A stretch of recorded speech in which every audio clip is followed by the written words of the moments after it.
Good morning, students. I, Dr. Rajni Parmar, Assistant Professor, Government Law College, today welcomes you all in the new semester. As you all are being promoted to the next semester as per the BCI regulations and by the directions of College Directorate and University. So, by this guidelines, we'll be starting your new subjects of this semester. हम आज यहाँ पे आपके नए semester के subject जो हैं वो शुरू करने जा रहे हैं। सो आपका बहुत बहुत स्वागत है नए सेमेस्टर में और हम ये प्रार्थना करते हैं कि भी ये कोविड-19 जल्द से जल्द ख़त्म हो जाए और आप अपनी परीक्षाओं में सफल होकर आप पूर्ण रूप से सेमेस्टर में प्रमोट होके अपनी पढ़ाई को सुचारू रूप से करें। तो आज इस क्लास में हम आपको आपके नेक्स्ट सेमेस्टर जो है थर्ड सेमेस्टर में आपका सब्जेक्ट है इंफॉर्मेशन टेक्नोलॉजी एक्ट। हम इसको इंट्रोड्यूस करने जा रहे हैं जो कि आप मेरे साथ पढ़ेंगे। ये जो इंफॉर्मेशन टेक्नोलॉजी एक्ट है आपका, इसका सबसे पहले हम एक ब्रीफ इंट्रोडक्शन ले लेते हैं कि हम इस एक्ट में या इस सब्जेक्ट में आप क्या पढ़ने जा रहे हैं। इंफॉर्मेशन टेक्नोलॉजी से आप सब लोग अच्छे से रूबरू हो चुके हैं और पिछले 10 महीने से जो स्थिति चल रही है कोविड-19 की, उससे तो और भी ज़्यादा आप इस टेक्नोलॉजी पे डिपेंडेंट हो गए हैं और काफ़ी फेमिलियर भी हो गए हैं। जो लोग नहीं भी जानते होंगे वो लोग भी इस टेक्नोलॉजी का इस्तेमाल करना जान गए हैं, क्योंकि बच्चों से लेके बड़ों तक हर चीज़ के लिए आपको अब टेक्नोलॉजी बेस्ड होना पड़ गया है। जैसे कि आपको बच्चों को पढ़ाई करनी है, आपको पढ़ाई करनी है, फैकल्टीज़ को टीचर्स को पढ़ाना है, कोई चीज़ हमें कोई इन्फॉर्मेशन डिलीवर करनी है किसी को। कभी जो फिज़िकली होती थी या मैनुअली जो चीज़ें होती थी उनको भी हमने टेक्नोलॉजी के द्वारा ही उनको हम यहाँ पे पॉसिबल कर पाए हैं, क्योंकि ये सिचुएशन है सोशल डिस्टेंसिंग की, आपकी वर्क फ्रॉम होम की। तो आप लोगों के लिए भी ये चीज़ है कि you are staying in the home, तो how it is possible that how you can study with the help of technology. तो ये टेक्नोलॉजी है जिसके द्वारा आज हम ये सब चीज़ें पॉसिबल कर पा रहे हैं। कोई किसी को शॉपिंग करनी है, कोई सामान मंगवाना है, किसी को कोई अपनी इंफॉर्मेशन कोई बिज़नेस करना है, तो वो सब आज पॉसिबल हो पा रहा है इस टेक्नोलॉजी की वजह से। तो ये तो हम काफ़ी एडवांस स्टेज की बात कर रहे हैं टेक्नोलॉजी की। लेकिन ये टेक्नोलॉजी जो है, आप जैसे बैंकिंग है ना, आप पैसा ट्रांसफ़र करते हैं, बैंकिंग करते हैं अपनी, तो काफ़ी लोग जो है पहले से भी इंटरनेट बैंकिंग यूज़ कर रहे थे, लेकिन इस पैंडेमिक की वजह से लोग और भी ज़्यादा आप डिजिटल मनी में बिलीव करने लग गए हैं कि आप जो है फिज़िकल मनी ट्रांसफ़र नहीं करें, लेन देन ना करें, जिससे कि आपको करेंसी को हाथ ना लगाने पड़े, है ना, किसी के कांटेक्ट में टच में ना आए। तो ये सब चीज़ें जो हैं ये आपका डिजिटल बैंकिंग सिस्टम कर दिया है, ऑनलाइन इंटरनेट बैंकिंग सिस्टम है और भी बहुत सारी ऐप्स हैं जिसके द्वारा आप पैसों का लेन देन कर सकते हैं, छोटे से छोटे पैसे, बड़े, सब तरीके के। तो ये सब क्या है, ये आपको देन किसकी है? टेक्नोलॉजी की देन है, जिससे कि आप ऑनलाइन तुरंत ही पैसे ट्रांसफ़र कर देते हैं। आपको छोटी सी 5-10 रुपए की भी चीज़ खरीदते हैं तो वो पेटीएम के द्वारा, यूपीआई के द्वारा, इन ऐप्स के द्वारा आप तुरंत से उनको पैसों को ट्रांसफ़र कर सकते हैं। तो इसमें आपको ना तो करेंसी को हाथ लगाने की ज़रूरत है और ना ही कोई लेन देन की, किसी तरह की फ़िज़िकल लेन देन की ज़रूरत है। आप ऑनलाइन कोई सामान मंगवाते हैं, आप ऑनलाइन ही ट्रांसफ़र कर सकते हैं पैसे। तो ये सब क्या, ये टेक्नोलॉजी है जिसको कि डिजिटलाइजेशन बोलते हैं। तो अब आप ये कहें कि हमें इस एक्ट को पढ़ने की ज़रूरत क्या है। यहाँ पे लॉ में इसकी जो इम्पोर्टेंस है वो आपने देखा है कि हर चीज़ का एक रूल रेगुलेशंस होते हैं। आपने देखा होगा कि ये जो कोविड-19 पैंडेमिक आया है, इसका भी डिज़ास्टर मैनेजमेंट एक्ट है कि आप कैसे इसको मैनेज कर सकते हैं। अगर किसी चीज़ की कोई विधि ना हो तो हम किसी भी कार्य को सुचारू रूप से क्रियान्वित नहीं कर सकते, क्योंकि जब जहाँ पे आप किसी चीज़ को लागू करने की कोशिश करते हैं कि आप ऐसा कीजिए, तो तुरंत जो है क्वेश्चन आता है कि आप किस अथॉरिटी से इस चीज़ को एग्जीक्यूट करते हैं। तो टेक्नोलॉजी जो है, टेक्नोलॉजी के भी पीछे एक वैलिडिटी है, एक वैधता है, जिसके आधार पे हम इन चीज़ों को क्रियान्वित कर सकते हैं। तो अब टेक्नोलॉजी का लॉ में क्या रोल है, या लॉ जो है टेक्नोलॉजी पे कैसे बेस्ड है, ये सारी चीज़ें जो हैं हम इंफॉर्मेशन टेक्नोलॉजी में पढ़ेंगे। तो इसका इंट्रोडक्शन जो है, सबसे पहले ये जो टेक्नोलॉजी का लॉ में इंट्रोड्यूस होना, विधि में इसकी वैधता होना, उसका जो बैकग्राउंड है, that begins from unsettled model. आपने सुना नहीं होगा शायद, लेकिन हम यूनाइटेड नेशन ट्रेड लॉज़ के बारे में बात कर रहे हैं, जिसको हम शॉर्ट फॉर्म में अनसेटल्ड मॉडल बोलते हैं। तो ये जो है आपका यूनाइटेड नेशंस, आपने देखा होगा कि कोई भी लॉज होते हैं, इनफैक्ट आपके ह्यूमन राइट्स भी हैं, तो सबसे पहले उनको वैधता कहाँ मिली? यूनाइटेड नेशंस में मिली। उसके बाद जो है आपको 1994 में यहाँ पे हमारा नेशनल ह्यूमन राइट कमीशन जो है वो इंट्रोड्यूस किया गया इंडिया में। जबकि ह्यूमन राइट्स जो थे आपके, वो आपके 50 के चार्टर में, यूनाइटेड नेशंस में 50 के चार्टर में ही ऑलरेडी अप्रूव थे कि ये ह्यूमन राइट्स होते हैं। लेकिन हमें कितना समय लग गया उनको अपने विधि में उसको कन्वर्ट करने में और उनको एग्जीक्यूट करने में और एक एक्ट लाने में, जिससे कि हम ह्यूमन राइट्स के लिए ये एक कमीशन एस्टैब्लिश कर सकें, जिससे कि हम ह्यूमन राइट्स को सेफ गार्ड प्रोवाइड कर सकें। ऐसे ही आपकी टेक्नोलॉजी जो है, टेक्नोलॉजी की जो टर्म है लॉ में, कि ये जो है आपकी वैलिडिटी इनकी टेक्नोलॉजी के लॉज की, ये वैलिडिटी हमें सबसे पहले यूनाइटेड नेशंस में मिली अनसेटल्ड मॉडल में। क्योंकि जहाँ पे वर्ल्ड ट्रेड ग्लोबलाइजेशन था, नेशनल बिजनेस होता है, ट्रांजैक्शंस होते हैं, कॉन्ट्रैक्ट्स होते हैं, एग्रीमेंट्स होते हैं, संविदा होती हैं, तो वहाँ पे आपको फिज़िकली पॉसिबल नहीं है कि बार बार हर काम के लिए, हर डॉक्यूमेंट के लिए आप जो है दूसरी कंट्री जा रहे हैं, आ रहे हैं। तो क्या है कि इन बिज़नेस ट्रांजैक्शंस को सक्सेसफुल करने के लिए, जैसे कि आप अपनी ही कंट्री में बैठे बैठे आप कोई भी कॉन्ट्रैक्ट या एग्रीमेंट कर सकें, तो वो मेल के द्वारा या किसी डिजिटल डॉक्यूमेंट के द्वारा आप उनको कर पा सकें। तो इसीलिए ट्रेड को इम्प्रूव करने के लिए यूनाइटेड नेशंस ने डिजिटल डॉक्यूमेंट्स को जो है वैधता दी, और वो वैधता दी हमें अनसेटल्ड मॉडल 1994 में।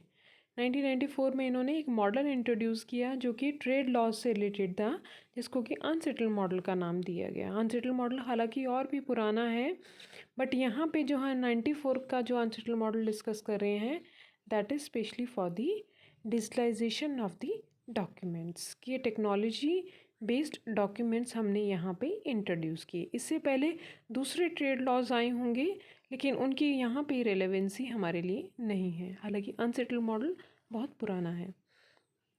तो हम बात करते हैं 1994 के अनसेटल्ड मॉडल की। तो इंटरनेशनल लेवल पे सबसे पहले इसको यहाँ पे वैधता दी गई कि कोई भी डिजिटल डॉक्यूमेंट्स होते हैं, मेल होती है, या कोई भी इलेक्ट्रॉनिक आपका कॉन्ट्रैक्ट है, कोई एग्रीमेंट है, तो उसको अगर वो चैलेंज किया जाता है तो वो आपको उसकी वैलिडिटी रहेगी, और वो आपका वैलिड माना जाएगा इलेक्ट्रॉनिक डॉक्यूमेंट, और उसको चैलेंज भी किया जा सकता है।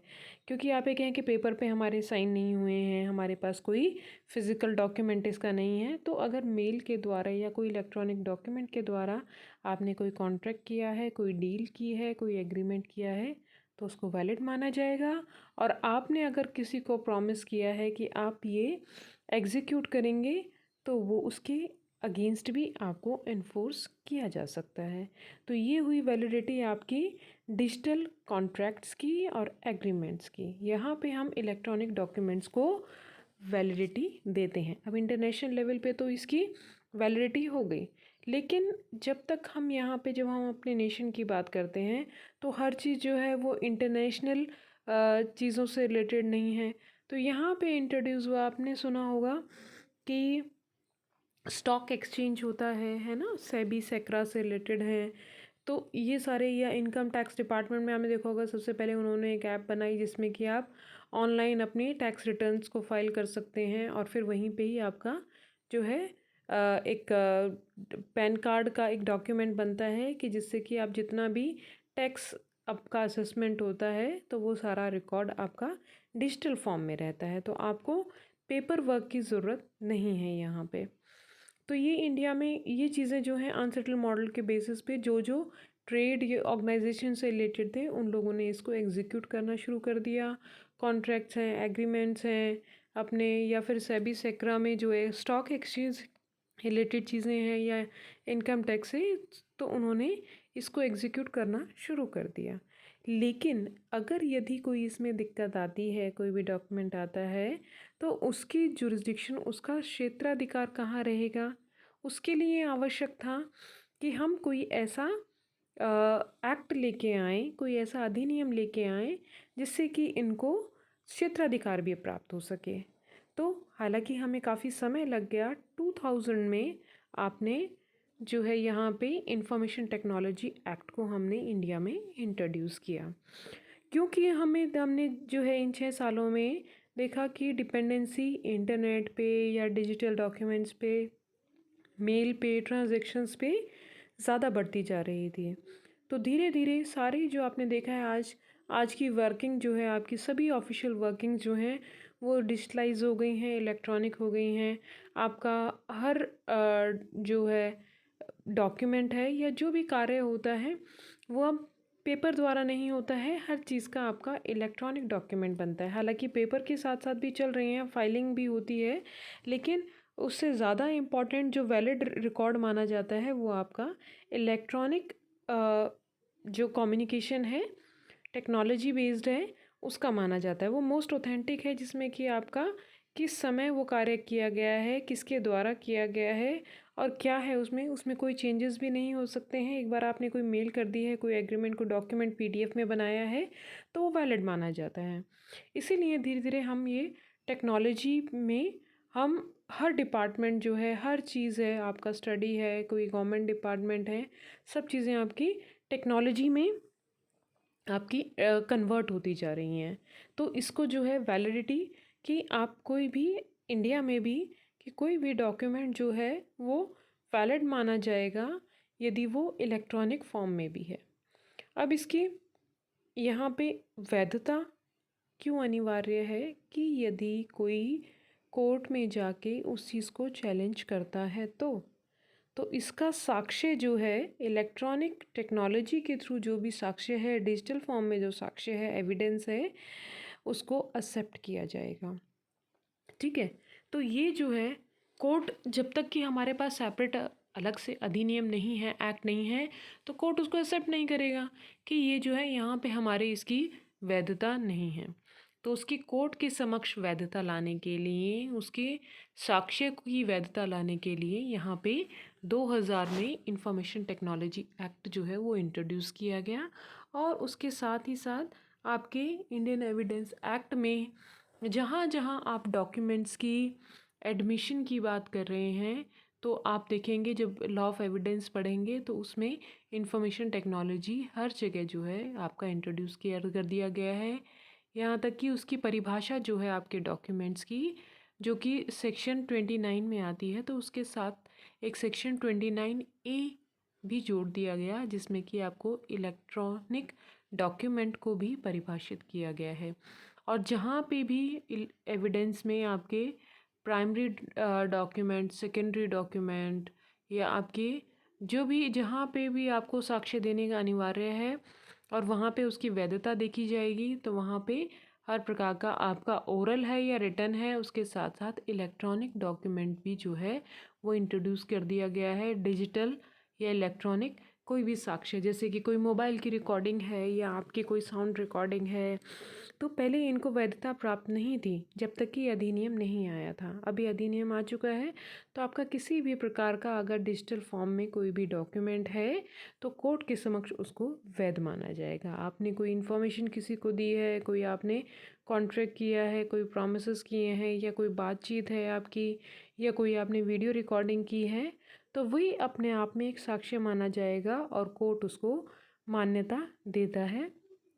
बस एक ये है कि उसकी जो है उसको, जैसे कि आपने देखा है कि एडिटिंग होती है तो उसको वो ओरिजिनल होना चाहिए, केवल ये लेबॉर्ट्री में चेक किया जाता है और उसके बाद उसको वैलिडिटी दी जाती है कि ये डॉक्यूमेंट जो है ये ओरिजिनल है। ठीक है, सॉफ्टवेयर इंजीनियर्स होते हैं, इनकी लेबॉर्ट्री है अपनी, तो वहाँ पे इसकी वैधता को केवल जो है एक बार चेक किया जाता है कि ये ओरिजिनल डॉक्यूमेंट है और उसके बाद उसको कोर्ट एक्सेप्ट कर लेता है।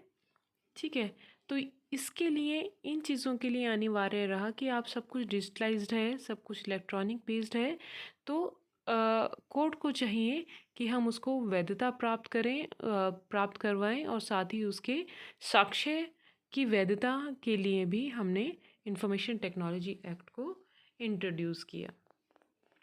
तो ये बात हुई है आपकी इंफॉर्मेशन टेक्नोलॉजी एक्ट को इंट्रोड्यूस करने की, और हमारे इंडियन एविडेंस एक्ट में भी आप साथ के साथ इसको देखेंगे। तो इसीलिए जो है इसकी वैधता आप क्या समझे अब यहाँ पे विधि में, कि हमें कोई भी प्रक्रिया है आपकी, सिविल है या क्रिमिनल है, जहाँ पे भी हमें एविडेंसेस देने होते हैं, उसके लिए हमें ये मालूम होना चाहिए कि हमारे पास इस डॉक्यूमेंट को कोर्ट में प्रोड्यूस करने की हमारे पास अनुमति है या नहीं है, या ये डॉक्यूमेंट वैध है या नहीं है।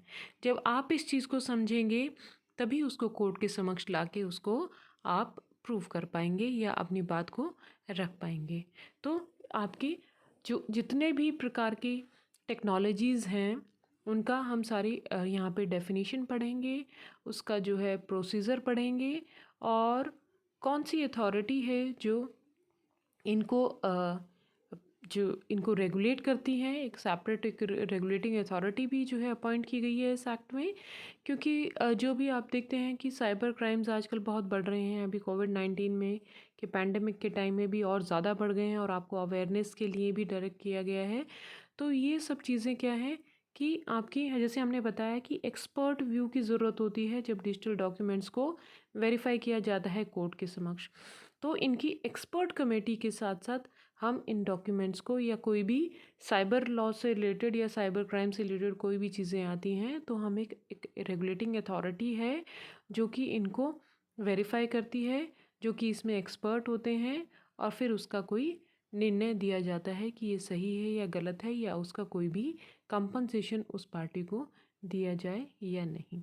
तो आज हम जो है बस इतना, जिसका जो है इंट्रोडक्शन के बारे में, अब हम एक एक करके सारी चीज़ों को, जो डेफिनेशंस हैं इसकी और आगे की जो कंसेप्ट्स हैं, उनको अगली क्लास में डिस्कस करेंगे। Thank you so much for today, have a nice day.